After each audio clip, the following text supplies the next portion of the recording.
An older video of North Carolina Representative Madison Cawthorn has resurfaced online where he explains the way he met his soon-to-be ex-wife. Let's take a look. And so we took the risk to do that surgery. And so when I decided to do that, I said, well, doctor, let me go on one last trip just in case I'm not going to be able to ever get on an airplane again. And then so he said, okay, and you'll be in a lot of pain. I said, it's worth it. So me and a bunch of my friends, we went to, we got to go over to very close to Russia. Went to Sweden and Norway.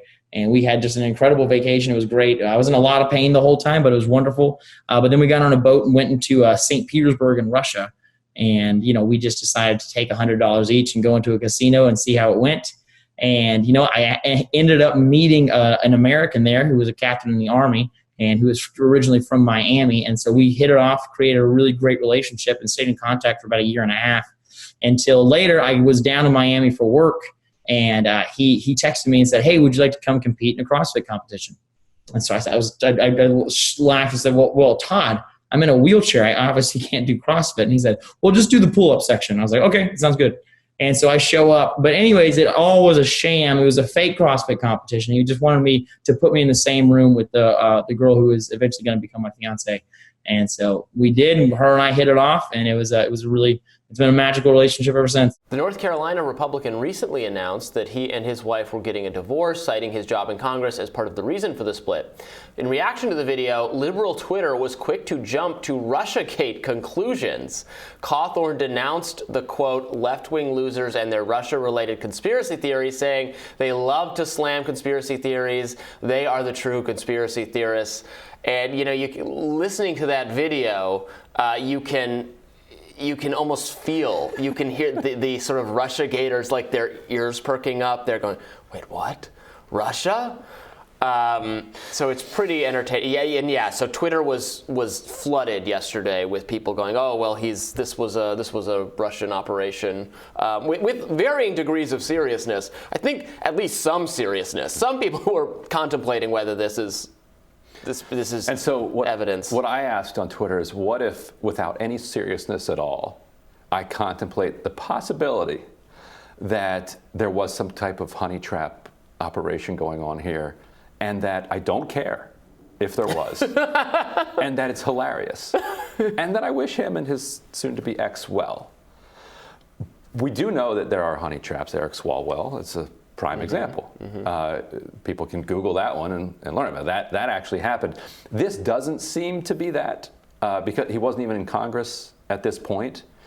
Right. I think this was before he was even a staffer. Right, and she's not Russian. She's not Russian. This was before he was even a staffer for Mark Meadows. Right. But let's bask in the hilarity of the situation. So he's in Finland. Yeah. And he takes a boat to St. Petersburg. Just cross a... People can Google Finland to St. Petersburg. It's a short canoe ride. Yeah. He's got the upper body strength, right? He's going to row himself over. I'm looking at this. I think I could canoe this in about a month. Okay. Maybe. Okay. I would die by the second day. Yeah. Well, you're not a CrossFit pull-up champion. It's a very long ride. He winds up apparently at a casino in St. Petersburg. With St. Petersburg famous for its many casinos. Yes. Meets a former Army guy who then invites him to a fake CrossFit. I mean, there are many layers to this. It's just getting better and better. And then the fake CrossFit project or conference or tournament or whatever was just to lure him into a room that this person he met in Russia could connect him with the person that became his fiance. That's hilarious. I mean, that is funny. Now, do I care? No, I don't care. Like, even if this were a Russian spy that he married, I still don't care. What kind of secrets does Cawthorn have that he's going to spill that are going to impact my life or anybody's life in this country? None. Like, Russia would be the first to find out that owning and controlling a member of the House minority is completely useless. In fact, there's no point in owning a backbench member of the House majority either. Congratulations. Right, you need dirt on Pelosi if you... Congratulations, unless Nancy Pelosi starts fondly recalling that time she took a boat to Russia, met the love of her life in a Russian casino, then we'd be concerned, but... And Bernie Sanders did go to the Soviet Union for his honeymoon. There you go. So there you go. Unless you've got somebody on the Intel committee, which Swalwell was, then you have a completely useless asset. And also, somebody like Cawthorn is what's known in the intelligence world as an unrecruitable asset.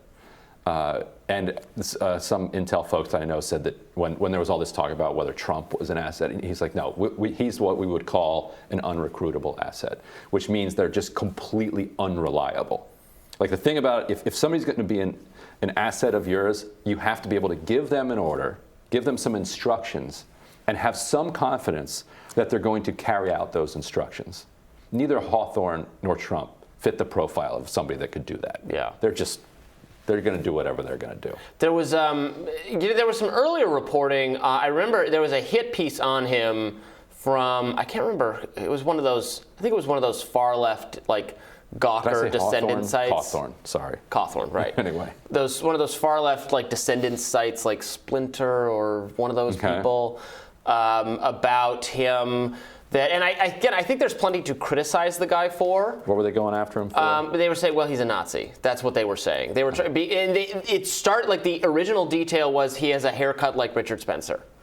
He has a haircut like a generic dude in He does indeed. You could say that about any number of people. Check true. And they said that it was one of those kind of like, oh yeah, you've got that one tattoo sort of story, like, you know, the Talia Lavin thing, where like he had a flag in his house that was the Betsy Ross flag or some other thing. Some other weird. He seems to do some odd things, but again, not a secret Nazi, not secretly a Russian asset, not any of those things. And I don't care if he is. And you don't care that he is. Just another kind of generic Trump Republican who says some out there stuff, and that's all. That's all there is to him. And objectively, the whole taking a ship from Finland to St. Petersburg and then meeting your wife at a fake Miami CrossFit tournament is hilarious. Maybe he was playing Axis and Allies, right? There's one ship that goes in the whatever sea that is, and is that the Baltic?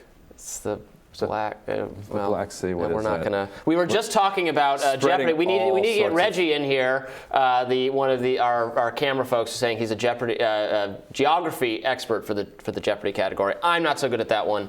It is Baltic Sea. Just Baltic check. Sea. Yeah. We're spreading all sorts of misinformation, but that was accurate. That's because it's Russian-backed misinformation. Russia convinced I'm us sure to Russia mislead our audience about which sea this is for strategic reasons. Russia probably has a different name that it wants for that. All right, we should probably wrap now. And Reggie says we're right.